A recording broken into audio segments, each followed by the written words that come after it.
성경을 우리는 하루 이틀 읽은 것도 아니고 다 알고 계시듯이 우리 주님께서는 오늘 예루살렘으로 들어가시는 그 과정을 기록을 해놓고 있습니다. 그래서 모든 교회들은 종려 주일로 오늘 하나님 앞에 영광을 돌리고 있습니다. 이 종려 주일은 종려 나무를 기념하는 날이 아니라 우리 구주 예수 그리스도께서 택한 하나님의 백성들을 살리시려고 이 땅에 오셨는데 오신 것 가지고만 되는 것이 아니라 친히 제물이 되셔서 돌아가셔서 다시 살아나는 그 과정을 하나님의 백성들에게 주어진 그 율례와 규례대로 유월절 날 어린 양이 되셔서 예루살렘에서 심판을 받으시고 골고다에서 고난당하시는 예수님, 죽으시는 예수님을 저희들이 묵상하기 위해서 종려주일로 하나님 앞에 머리를 숙이고 또 경청을 하고 있습니다.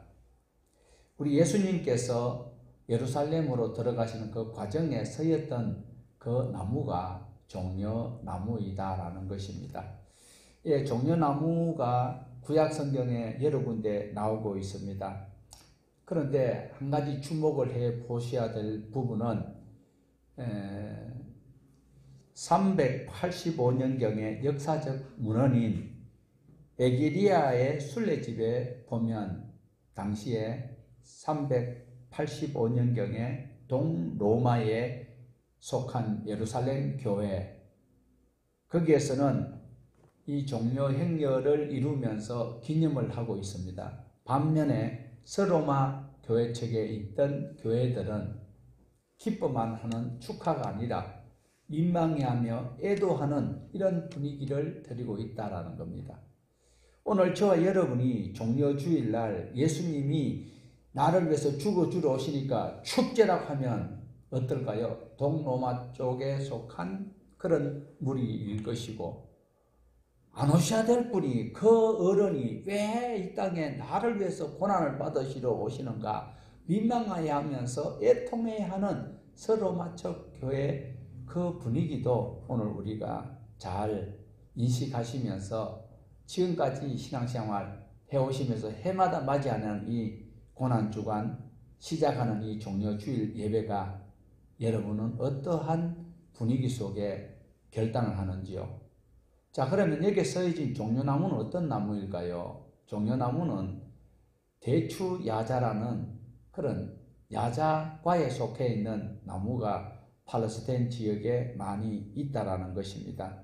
중동 지방에서 키가 가장 크고 우아스럽고 모든 나무들마다 열매가 다 있는 것은 아닌데 이 대추야자, 그러니까 종려나무에는 열매가 맺혀 있어서 그것을 얻어먹기도 하고 또 그 나무를 가지고 우리나라처럼 정밀하게 예쁜 어떤 가구를 만드는 것이 아니라 종려나무를 꺾어다가 초막절에 이래 걸쳐서 거주를 하는 이런 가운데 서의적이기도 하였다라는 거죠. 그래서 이 종려나무가 어떤 유익이 있는가, 그 유익 때문에 종려나무만 이야기하는 것이 아니라 그 나무가 건축 자재도로도 쓰이기도 했습니다. 그러면 구약의 용례를 보면 아가서에서 보면 이 종려나무를 표현할 때에 아주 아주 위풍당당하고 그렇게 품이 있는 그런 표시로 위엄을 표시를 하고 있습니다. 그리고 시편에서는 번영을 상징하기도 한 이런 나무가 바로 종려나무인데, 나무가 가시나무 같았다면 우리 주님이 그 나귀를 타고 가실 때에 그 꺾어서 흔들지는 아니하였을 것입니다. 그래서 종려주일로 타이틀은 붙어 있지만 실제로는 우리는 참 안타까운 이 과정을 다 이미 결과를 알고 있습니다. 그런데도 우리는 2022년 또 올해 맞이하는 종려주일은 정말 서로마 척 교인들처럼 애도하는 마음으로 종려주일을 맞이하는지 아니면 축제 분위기로 이렇게 우리가 신앙을 하는지를 잘 살펴보셔야 될 것 같습니다. 우리 오늘 본문 30절에서 31절을 같이 한 번 더 합독해서 보시겠습니다. 이르시되 너희는 맞은편 마을로 가라. 거리로 들어가면 아직 아무도 타보지 않은 나귀 새끼가 메어 있는 것을 보리니 풀어 끌고 오라. 만일 누가 너희에게 어찌하여 푸느냐 묻거든 말하기를 주가 서시겠다 하라 하시매. 여기 얼른 보면 우리 예수님이 어떤 몰입에 와갖고 어떤 사채꾼의 그 전주와 같은 이런 식으로 오해할 수도 있지만 실질적으로 거기에 있었던 상황을 자세하게 풀어놓지는 아니하였는데 여기에 보면 우리 주님께서는 완전한 제사장으로 들어오신 우리 주님이십니다. 그래서 나귀 새끼를 풀고 오라는 주님의 의도는 나귀 새끼를 남의 것을 그냥 끌고 몰래 끌고 오라는 소리가 아니다라는 것을 우리는 이미 알고 있습니다. 예루살렘에 입성하시는 그 한 과정과 도구가 나귀 새끼일 뿐인 것입니다. 자, 여기서도 우리가 잘 보시면 31절에 보면 누가 너희에게 어찌하여 푸느냐 묻거든, 어찌하여 푸느냐 묻거든, 이 소리는 우리가 여러 가지로 해석할 수 있겠지만 예를 들어서 이미 갑, 을로 우리가 표시를 한다면 갑과 을이 약속이 되어져 있습니다. 약속이 되어져 있어요. 예를 들어서 저기 이제 우리 차가 있는데 차를 누가 좀 빌려달라고 했습니다. 그러면 차를 빌려주기로 약속했고 그 사람이 와서 가져갈 과정에서 누가 와서 차 키를 가지고 문을 열 때에 우리 입장에서는 왜 가져갔냐 이러면 가지고 오라고 해서 그러면 어떻게 해요? 우리가 안 돼! 이래요? 오케이. 이해되십니까? 우리 주님이 도둑놈이 아니고요. 그냥 남의 거 무조건 허락도 없이 막 가져오는 게 아니에요. 이미 약속이 다 되어 있다는 거예요. 왜? 벳바게와 베다니가 가깝다고 했잖아요. 성경을 우리가 그냥 쭉 읽어서도 되겠지만 잘 기억을 한번 해보십시다. 자, 물론 요한복음에 나옵니다. 베다니에 누가 살고 있어요? 나사로가 살고 있어요. 나사로가 어떤 사람이에요? 그게 뭐 어떤 좌우지간에 그 베다니 지역에는 뭐 이렇게 부자들만 사는 곳이 아니에요. 거의 말하면 옛날에는 동구밖에 주로 나병 환자들이 사는 이런 빈촌들이 있는 그런 마을과 같은 베다니예요. 그러면 거기 누가 산다는 걸 아시겠죠? 그때에 나사로가 죽은 지 며칠 만에요? 나흘 만에 예수님께서 살려주셨어요. 그런 모든 과정들을 통하여서 이미 예수님이 어떤 분이다라는 것이 다 알려져 있어요. 벳바게와 베다니가 가까이 있어요. 신흥동에서 일어난 사실을 문창동에서 모를 리가 없어요. 그런데 우리 동안교에서 이런 생명의 말씀이 퍼져나가는데 모르는 사람이 너무 많대요. 예고사님 말씀에 의하면. 자, 이렇게 해서 우리 주님께서는 약속된 그 나귀를 타고 나귀 새끼를 타고 예루살렘에 입성하시는 것이 이미 정해져 있는 것입니다. 이랬을 때에 우리 예수님은 그러면 예루살렘을 왜 가셔야 되는가? 이 유래도 우리가 알 필요가 있습니다. 지금 6월절이 금요일인데 우리 예수님께서 갑자기 목요일 날 저녁에 성만찬을 하시고 그리고 끌려가시고 금요일 날 돌아가시고 그 다음에 안식일 다음 날 우리가 말하는 일요일 날 주님의 날, 주의 날 부활하신 이 과정이 바로 다 스케줄대로 우리 주님 오시게 되었다라는 거죠. 왜? 6월절 어린 양으로 6월절 날 죽어야 되는 제물로 예수님이 이미 약속이 되어 있기 때문에 그래서 그 가는 과정에 나귀 새끼를 타고 예루살렘에 가신다. 그럼 우리 주님은 대제사장으로 이 땅에 오셔서요. 그리고 제물이 되시는 거예요. 제물도 되시고 제사장도 되시는 우리 예수님이 지금 예루살렘에 들어가시는 이 과정에서 우리가 그냥 해마다 슬프다 이러면서 성찬을 떼는 것이 중요한 것이 아니라 우리가 알고 있지만 다시 한 번 더 역사를 추적을 해보면 야곱의 70인 가족들이 먹고 살기 위해서 먼저 애굽에서 총리되어 있던 요셉의 덕택에 430년 동안 그게 거주하다가 나올 무렵에 이스라엘 백성들이 나오려고 하니까 바로가 안 보내줘요. 안 보내줄 때에 하나님께서 어떻게 하셨습니까? 약속된 모세를 통하여서 10가지 재앙을 겪게 하시고 10가지 재앙 중에서 장자가 죽는 그 마지막 재앙을 인하여서 바로가 항복을 하는데 그 항복하는 그날 바로 애굽 사람은 알지 못하는데 하나님의 사람에게만 생명을 보존하는 방법을 모세에게 일러주어서 바로 어떻게 했습니까? 어린 양을 잡아서 그 피를 문인방과 문설주에 발랐을 때에 죽음의 사자가 그곳에 안 들어가기로 한 날이 바로 넘어갔단 말이죠. 그래서 그날을 우리 한문으로 하면 6월 넘어갔다라는 거죠. 그런 날이 제물이 바로 어린 양인데 예수님이 어린 양이다라는 거죠. 그래서 6월절 하나님께서는 지키라고 약속을 이스라엘 백성들에게 해요. 그러므로 우리 주님께서 약속된 대로 예루살렘에서 죽으시고 다시 우리 죄를 속하기 위해서 십자가 처형을 당할 수밖에 없었다라는 것을 기억을 우리는 하셔야 돼요. 그들이 시내산을 통하여서 모세와 맺은 언약이 있잖아요. 그게 뭡니까? 구약이죠. 출애굽기 24장에서 맺어진 그 언약을 통하여서 너희는 절기를 지키는데 3번을 지켜야 되는데 1년에 한 번씩은 꼭 지켜야 되는 것이 무엇이냐면 대속죄의 제물을 드려야 되고 그리고 죄를 지을 때마다 제물을 드려야 되는 이 연약한 우리를 살리시기 위해서 예수님이 그대로 제물이 되시는 과정을 우리는 다시 한번 기억을 하시기를 바랍니다. 그럼 예수님께서 제물이라는 그거가 성경에 어디 있느냐? 성경에 있습니까? 성경에 있어요. 자, 요한복음 1장 29절입니다. 자, 화면 한번 보십시다. 보라, 세상 죄를 지고 가는 하나님의 어린 양이로다. 세례 요한은 세례를 받으러 나오시는 예수님을 보시면서 세례 요한이 예수님 보고 하나님의 어린 양이다라고 이렇게 말씀을 하고 있습니다. 예수님께서 자신을 친히 드리기 위해서 6월절에 어린 양으로 오셨다라는 것입니다. 뿐만 아니라 다시 한번 더 우리가 한번 보시겠습니다. 히브리서 9장 22절에 율법을 따라 그의 모든 물건이 피로서 정결하게 되나니 피 흘림이 없이는 사함이 없느니라. 예수님 오신 것은 우리 죄를 없이 하기 위해서 우리 죄를 사하기 위해서 오셨다. 그럼 하나 물어봅시다. 우리가 주님 가르치신 기도에 이런 것이 있습니다. 우리가 우리에게 뭘 한 것?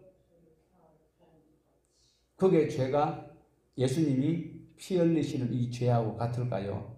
주기도문에 나오는 그 죄는 우리에게 우리 죄를 사하여 주옵소서 하잖아요. 그 죄는 이 하말테아가 아니에요.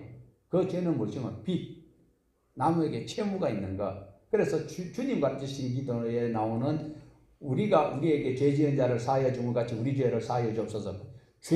우리가 죄를 남을 사할 수 있는 게 없어요. 그게 무엇인가 하면 남에게 진 빚, 은혜의 빚, 생명의 빚, 우리 주님 앞에 생명의 빚을 졌잖아요. 그 빚을 우리는 갚아야 되는 것이고 죽어야 되는 사형에 해당하는 죄를 없이 하실 있는 분은 누구입니까? 바로 예수님밖에 없어요.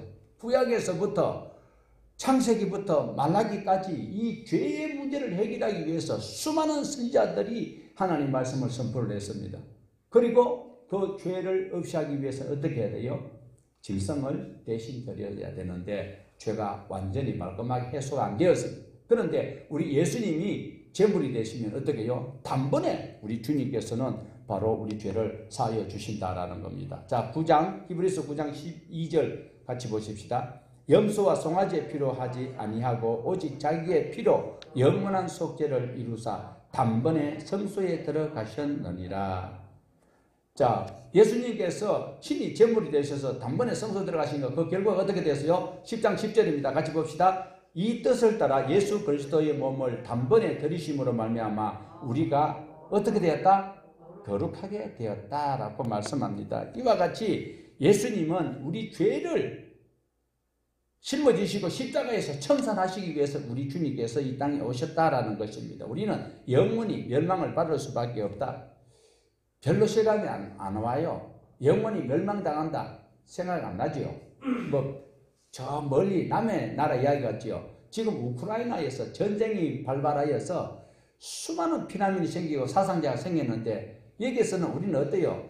따뜻한 데서 TV로만 봤을 때 실감이 안 나요. 그러나 그들이 지금 당하는 것은 영원한 멸망보다도 당장 생사 위기에서 느끼는 그 공포감, 그 공포감보다도 수십억만 배 계산할 수 없는 그 지옥의 그 형벌을 우리에게 면제 주시기 위해서 예수님이 이 땅에 오셨다라는 것에 우리는 종료주일에 주님을 영접할 수 있어야 된다라는 것입니다.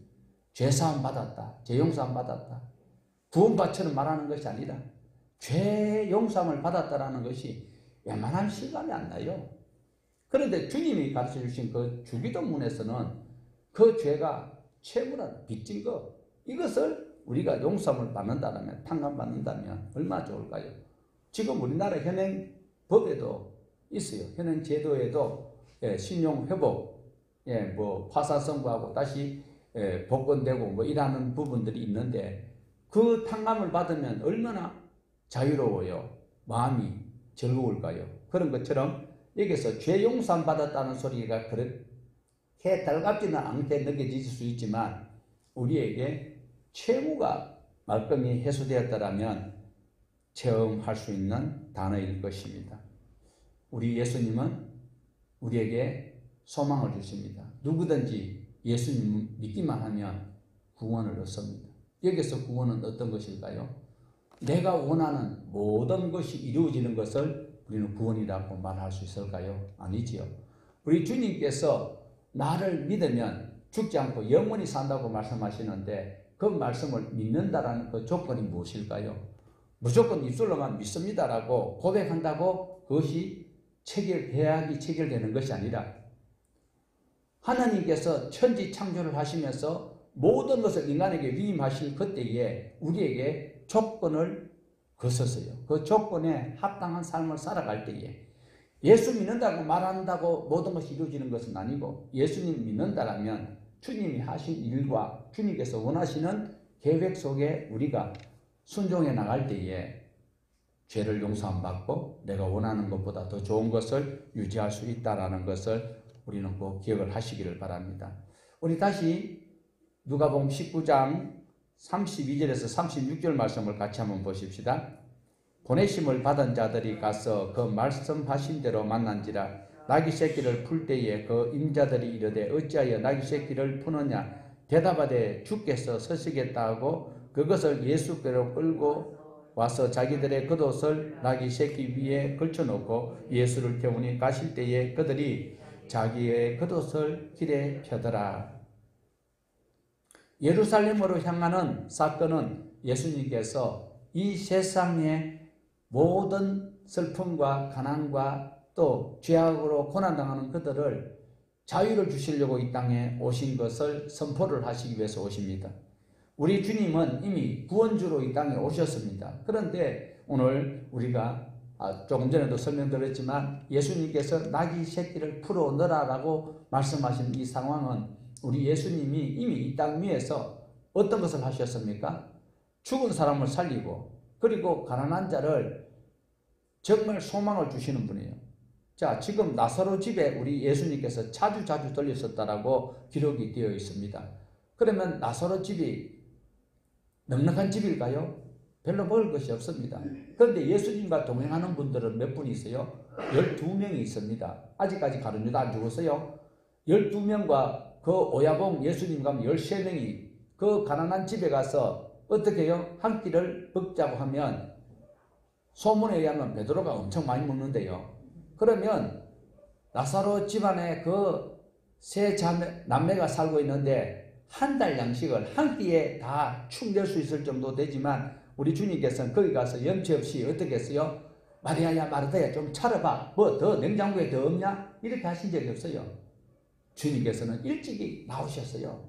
예, 볼일 있다. 볼일 있는지 없는지 모르지만 이미 주님께서는 그 다 가난을 아시니까 그 가난에 더 피해를 주지 않기 위해서 일찍 나오실 때에 그 먹성 좋던 제자들은 주님이 원망스러울 수도 있어요.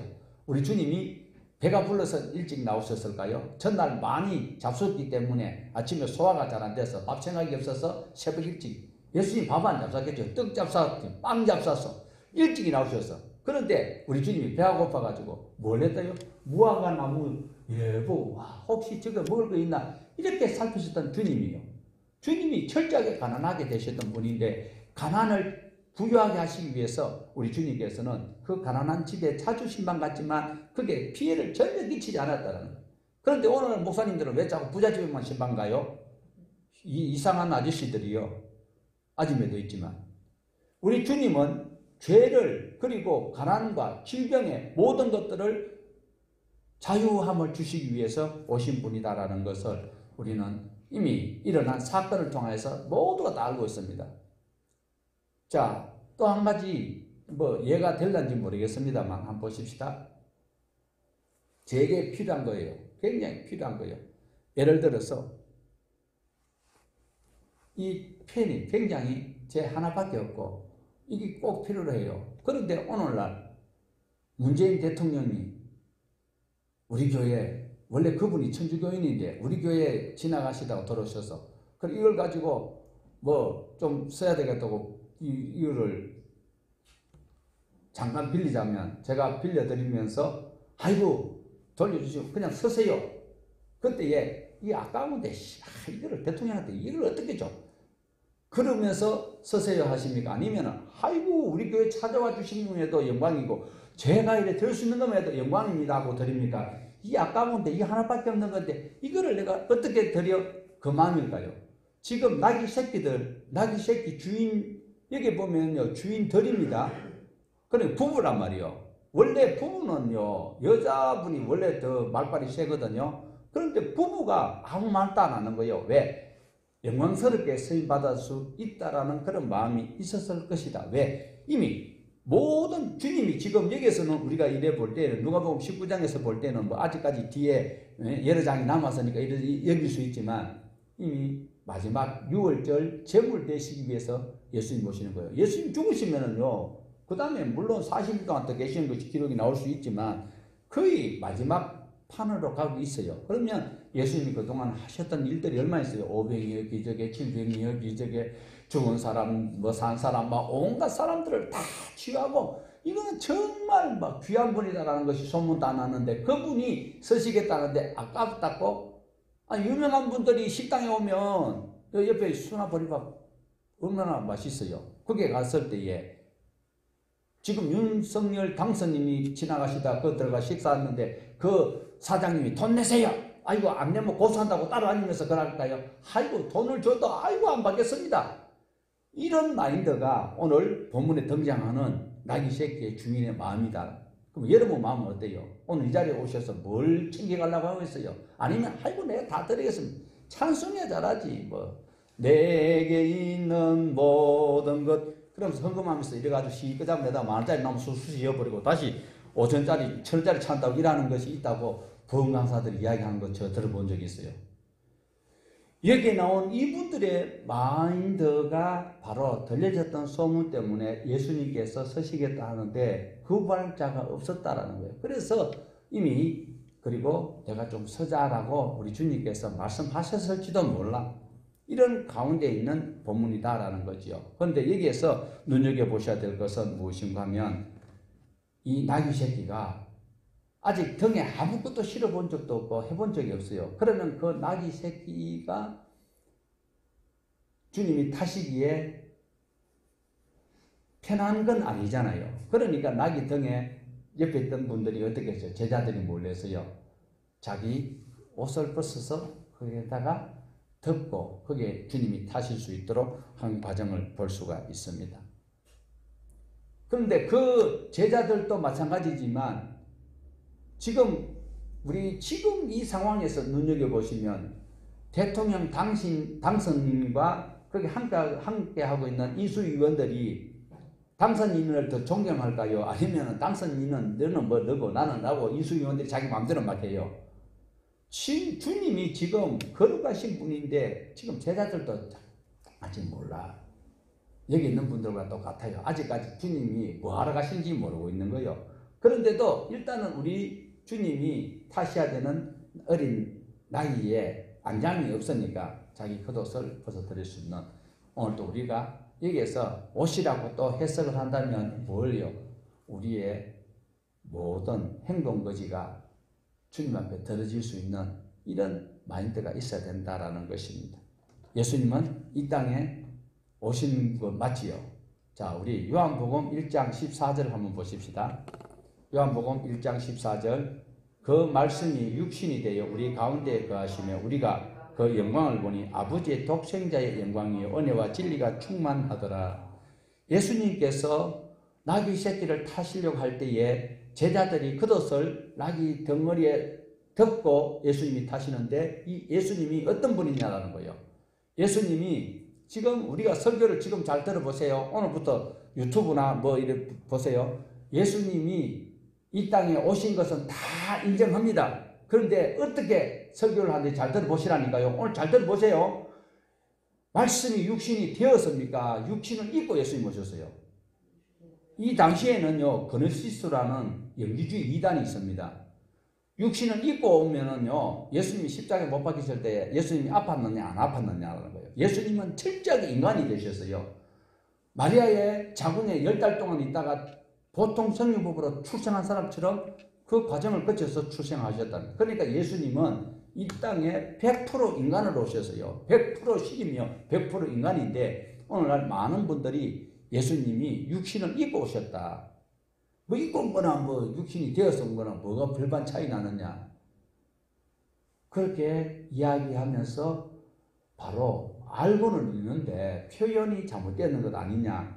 표현 잘못하면 안 돼요. 제가 대전역에 가가지고 서울 가야 되는데 그 매표용원한테 이야기할 때에 서울역 해야 돼요. 부산역이라고 하면서 타고 부산역 가는 걸 타고 서울역 쪽으로 가면 돼요, 안 돼요?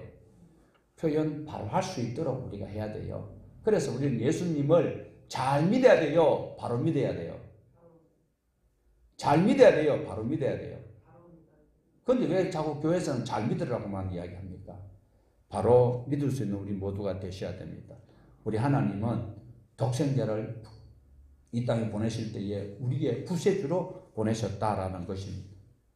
하나님이시니까 이 천지 만물을 만드셨던 지혜와 명철과 총명과 모든 조건을 다 가지고 계신 분이시기 때문에 이 땅 위에 어떤 선지자들이나 어떤 지식자들이나 권력자들보다도 우리 주님의 가르치심은 월등하셨다라는 거죠. 그래서 그 인간들이 하는 소리가 새 교훈에 놀랍다라고 이야기를 하고 있습니다. 우리가 다시 한번 본문에 앞에 있는 말씀 한번 읽어보시겠습니다. 히브리서 1장 1절에서 2절입니다. 옛적에 선지자들을 통하여 여러 부분과 여러 모양으로 우리 조상들에게 말씀하신 하나님이 이 모든 날 마지막에는 아들을 통하여 우리에게 말씀하셨으니 이 아들을 만유의 상속자로 세우시고 또 그로 말미암아 모든 세계를 지으셨느니라. 하나님께서는 영원하시고 완전하시고 완벽하신 하나님의 아들을 이 땅에 보내시고 그를 통하여서 이 모든 것을 이루셨다라고 이미 말씀을 히브리서에서 우리에게 소개를 해주고 계십니다. 그러므로 오늘 저와 여러분은 참 하나님이면서 말씀, 요한복음의 1장에 나오는 말씀, 로고스가 바로 하나님이에요. 태초부터 계셨던 분이. 그분이 우리의 구세주가 되셨다라는 것을 꼭 기억을 하시면서 그냥 해마다 맞이하는 종료주일로 여기서는 안 되고 고난주일로 여기서는 안 된다라는 것입니다. 우리는 어디에 거하여야 할까요? 주님 안에 거하여야 합니다. 내 말이 너희 안에, 너희가 내 안에 거하면 그 다음에 뭐예요? 그때에서야 무엇이든지 구하라. 예수제들은요 얼마나 요령이 넘치는지 하나님 말씀을 교묘하게 자기한테 유리한 것만 세리 챙겨가지고 수많은 사기꾼들 도둑놈 같은 짓만 하고 있는 거예요. 우리 주님이 하신 말씀, 하나님이 하신 말씀 안에 우리가 살아야 돼요. 거기는요 슬픔도 있고요, 손해도 있고요, 아까움도 있고요, 아쉬움도 있고 후회도 있고 여러 가지 있는 것.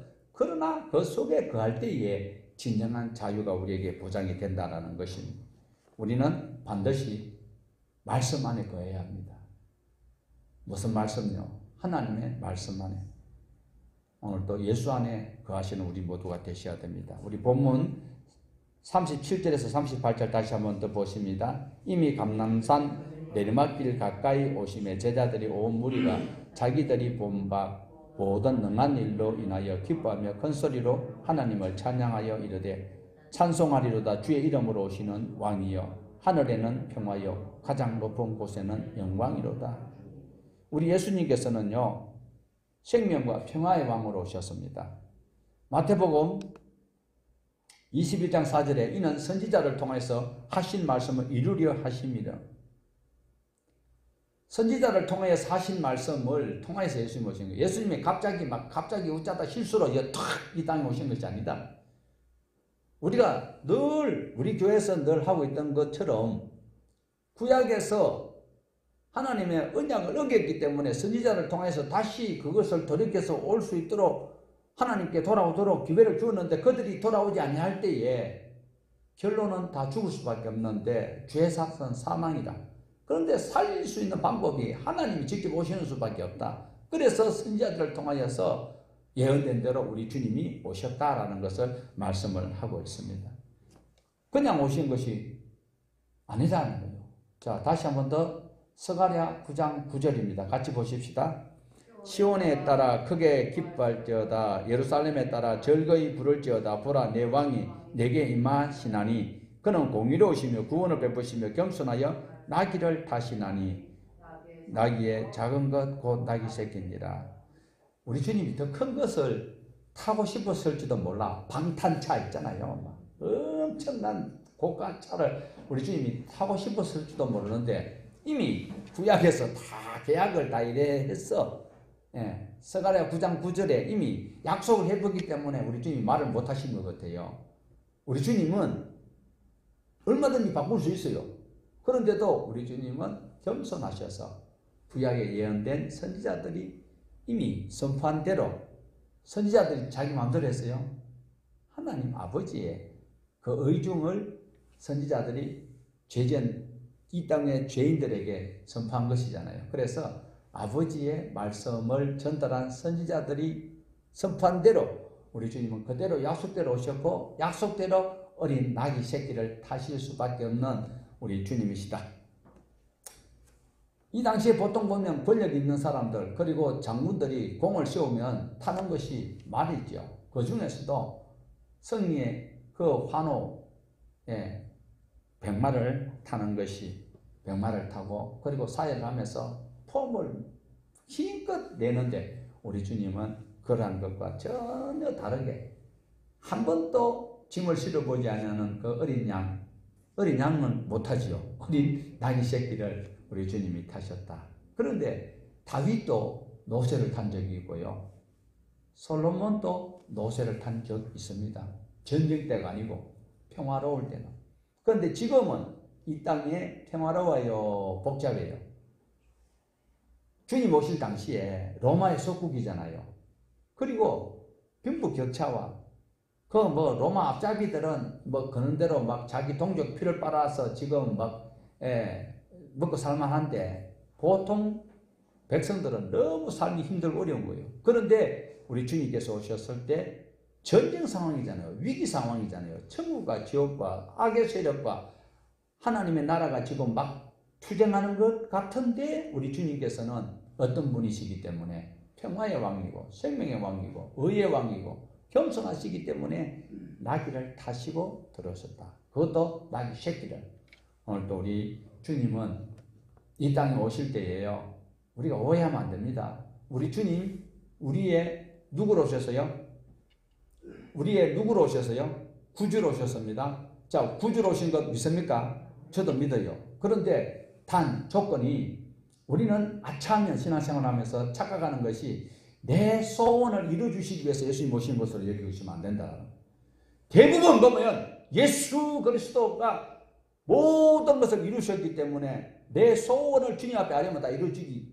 우리 주님은 죄를 없이 하기 위해서 이 땅에 오셨어요. 죄만 없으면 먹고 사는 거 지장 없어요. 슬픔이 없어요. 눈물 없어요. 어려움 없어.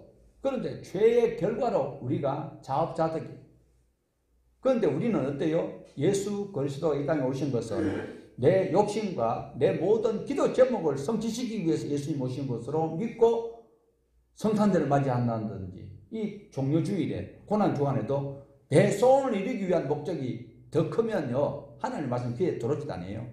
내 욕심이 가득 차면 누가 무슨 소리도 안 들려. 지금 뭐 국회의원들이나 나오는 분들 보면 다 그렇다고 하더라고요. 뭘 자기가 당선될 것을 꼭 믿기 때문에 경선할 때도 막말 막 하고 무조건. 그러니까 자기가 욕심이 꽉 차면, 자기가 꽉 차면 진짜가 안 보이는 거예요. 오늘 저와 여러분은 예수님 오신 것은 내 죄를 없이 하기 위해서 영원한 천국에 갈 수 있는 조건을 주시기 위해서 이 땅에 오신 주님이시다라는 거예요. 내 기도 소원, 내 목적, 내 물질, 내 건강, 내 가정에 필요한 것 이루시기 위해서 예수님이 이 땅에 오셨다라고 하면 아주 저급 신앙이다라는 거죠. 고급 신앙은 아니다. 예수님은 이 세상에 생명과 이미 우리가 살아있다고 하지만 이 생명은 이미 죽었는 거와 마찬가지예요. 좀 있으면 다 주님이 계시지 아니하는 아직 천국은 아무도 못 갔습니다. 낙원에 가는데 낙원에도 보통 사람들은 잘 못 가. 그럼 음부에다 가는데 우리에게 살았다고 하는 우리에게 새로운 생명을 주시기 위해서 예수님이 이 땅에 오셨다라는 거예요. 새로운 평화, 새로운 생명 주시기 위해서. 나 살아있는데 산소호흡기 당기고 있는데 그거는 지금 우리는 살아있다고 자부심을 가지고 있지만 죽은 것과 방불하다라는 거예요. 그러나 주님이 오신 것은 새 생명과 새 평화를 이 땅에 악을 제거하기 위해서 우리 주님께서 이 땅에 오셨다라는 것을 꼭 기억을 하셔야 돼요. 우리 주님께서는 이 땅에 살아가는 저와 여러분들이 어떤 세상을 삽니까? 정말 이 땅에 권모순수 그리고 부동산 투기 어떤 재택 그리고 막 비트코인이나 이런 거 해가지고 일확천금 버는 이런 아주 타고난 사람들만 살아남을 수밖에 없는 이런 악한 세상에 우리 주님께서 복음을 전가하며 살아갈 수 있는 그런 환경을 조성하시기 위해서 우리 주님께서 이 땅에 오셨다. 저와 여러분은 출생할 때부터 창세기에서부터 이미 아담의 피로 물려받았기 때문에 타락된 우리 조상들의 그 삶을 통하여서 솔직히 여기 목사님도 계시고 장로님도 계시고 권사님도 계시지만 한 5대만 올라가면 전부 다 우리는 불교라고 다른 신들 다 생겼던 분들이에요. 그런 가운데 우리가 하나님의 나라를 전가하고 하나님의 말씀을 그리고 찬송을 부를 수 있다는 이것만 해도 얼마나 큰 복이에요. 우리 조상들은 지옥 갔을지 안 갔을지 가보면 알겠지요. 그러나 우리는 천국 가는 사실이 기정사실이잖아요. 감사해야 될까요? 안 해도 될까요? 죄가 있는 사람은 하나님 앞에 기도해도 하나님 안 들으신다. 죄를 가지고 기도하면 하나님은 그를 가증히 여기신다고 말씀했습니다. 하나님 말씀을 믿지 아니하면서 신앙생활 하는 것처럼 행동하는 것 또한 큰 죄가 아닐 수 없습니다. 오늘 우리 주님께서는 들어오시는 형식은 왕의 모습으로 지금 들어오시는데 환영했던 그 무리들이 어떤 무리입니까? 이들은 지금 어떤 과정을 겪고 있습니까? 이미 인사청문회 다 끝나고 능력 검증 다 끝났어요. 왜? 이 예수님이 말이지요. 떡 5개로 5,000명 먹이고 12광주를 남겨요. 난성 과부의 아들이 죽었는데 그 관에 손댄 이가 살아나 버렸어요. 막 이상한 일이 막 혈류병 걸려있던 그 여인도 막 성모병원, 대학병원, 서울대학병원, 미국 병원까지 가도 안 되는데 내 옷에 옷 자르게 누가 손댔노? 그러니까 제자들이 뭐라 그랬어요? 아이고 야봉 지금 이렇게 많은 사람들이 미리 제끼는데 누군지 어떻게 알아요? 그런데 우리 주님께서는 그 믿음을 이미 보시고 딸아 네가 어떻게 해요? 감히 나한테 손을 대? 손대면 어떻게 해요? 율법으로 그 여자를 맞아 죽어요. 돌에 맞아 죽어. 그런데 예수님께서는 그를 혈육 근원을 싹 없애줬던 이런 것들이 다 검증되었으니까 그 주님이 서시겠다는 나귀 새끼 위에 옷 벗어서 못 들을까요? 옷 한 번만 딱 걸치면 그 다음에 우정성 자정성 다 될 것인데 그 투자가 적잖은 투자가 아닌데 그 따라오는 무리들이 종려나무 가지를 꺾어서 흔들면서 뭐라 그런다 그랬어요? 호산나 뭐죠? 자, 마태복음 21장 9절 한번 같이 읽어보십니다. 앞에서 가고 뒤에서 따르는 무리가 소리 높여 이르되 호산나 다윗의 자손이여 찬송하리로다 주의 이름으로 오시는 이여 가장 높은 곳에서 호산나 하더라. 호산나가 뭐요? 호산나라는 뜻이 도우소서 구원하소서. 이 호산나라는 뜻이요 히브리어도 아니에요. 헬라어도 아니에요. 아람어예요. 아람어. 자기네들이 지금 검증해 보니까 오늘 내가 이 교회에 와서 앉아 있으면서 예배 드리면서 주님이 그런 능력 많고 죽은 자 살리고 천국까지 다 갈 수 있도록 해주신 분이니까 내가 이 자리에 와 믿으려고 앉아 있지. 이렇게 하면 안 된다라는 거예요. 지금 이 무리들이 뭐예요? 앞에서 뒤에서 호산나 구원하소서 구원하소서보다도 이루소서 도우소서. 지금 뭐요? 뭘 도우라고 할까요? 이 사람들이 지금 뭘 도우라고 할까요? 이야기해봐요. 내 코로나 걸리는 거, 내 감기 걸리는 거 아니에요. 지금 로마로부터 해방시켜 달라는 거예요. 그리고 세금 걷어가는 저 마태 쉐리, 저 마태 새끼가 아니고 쉐리입니다. 새끼라고 하면 안 되고 돈 많이 훌쳐가는 저 쉐리들 저것들 좀 꼴 보기 싫은 거 안 보게 해달라고 이러면서 도와달라고 호산나 하는 거예요. 좋게 이야기하면 구원하소서지요. 어디서? 로마로부터 구원하고 가난해서 억압에서 내 짜증나는 거, 내 슬픈 거, 내 괴로운 거 이거 해달라고. 그래서 주님을 자기 필요에 따라서 요청하고 찬송하고 있다라는 것을 우리는 보셔야 됩니다. 그러나 우리 주님은 착한 일, 선한 일, 착한 일이나 선한 일이나 남 도와주는 일이나 어려운 일, 굳은 일, 기쁨으로 도우는 일이 한 번도 없다 할지라도 하나님 말씀 안에서 내가 지금부터 이렇게 살기로 작정합니다 하면 우리 주님께서 그를 받아주시고 하나님의 백성으로 사용하여 주신다라는 것을 말씀하고 있습니다. 겉옷을 길가에 펴고 이분들이 어떤 마음일까? 나를 힘들게 하고 어렵게 하는 이 과정 속에서도 영원한 천국에 갈 수 있는 기회를 주신 분이라고 여기면서 이들이 그렇게 하였을까요? 아닙니다. 교회 안에 수많은 성도들이 와 있지만 교회가 어려웠을 때에 진정으로 교회를 위해서 내가 어떤 일을 담당할까요? 가장 어려운 걸 내가 어떻게 담당할까요? 이런 갈렙 같은 그런 성도가 있어야 되는 거죠. 자기 이익을 위해서 겉옷을 펴는 자들이 너무 많아요. 기독교가 지금 이번에 코로나 때문에 반토막에 반토막 났다고 이야기하는데 자기 이익을 위해서 겉옷을 펴서는 천국 못 갑니다. 그리 아니하실지라도의 그 신앙을 우리가 다시 한번 이번 고난주간을 통해서 잘 기억을 하셔야 됩니다. 예루살렘에 모여있는 수많은 군중들이 외치는 그 소리는 얼마 안 갑니다. 수요일쯤 되면은 십자가에 못 박으소서 합니다. 교회 와서 직분을 받아요. 헌신하겠다고 눈물 질질 흘려요. 그런데 어느 순간에 수 틀리면은 무슨 짓을 합니까? 이것은 창세기부터 단추가 잘못 끼어져 있습니다. 역사서를 통하여서 그 기회를 주시기 위한 하나님의 그 인내하심과 인자가 아니고 인내, 오래 참아주신 것, 천년을 하루같이.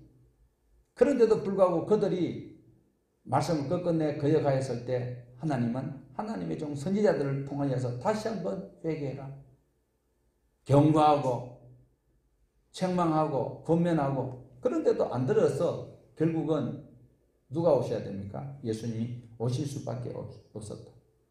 이 당시에 지금 수많은 무리들이 종려 교회에 그 무리들이 모이는 그 교회당에 예수님을 십자가에 못 박아로 가는 사람들이 더 많았더라는 거예요. 제자들은 다 도망가 버리고 오늘 저와 여러분은 이 종려나무 행려 교회의 성도가 아니라 끝까지 주의 십자가를 바라보면서 지키고 있던 그 마리아들처럼 우리가 신앙에 단단히 준비하시면서 이번 고난주간에 고비를 넘기시고 부활의 주님을 늘 마음에 섬기며 살아가는 우리 모두가 되시기를 주님의 이름으로 축복합니다. 하나님 아버지,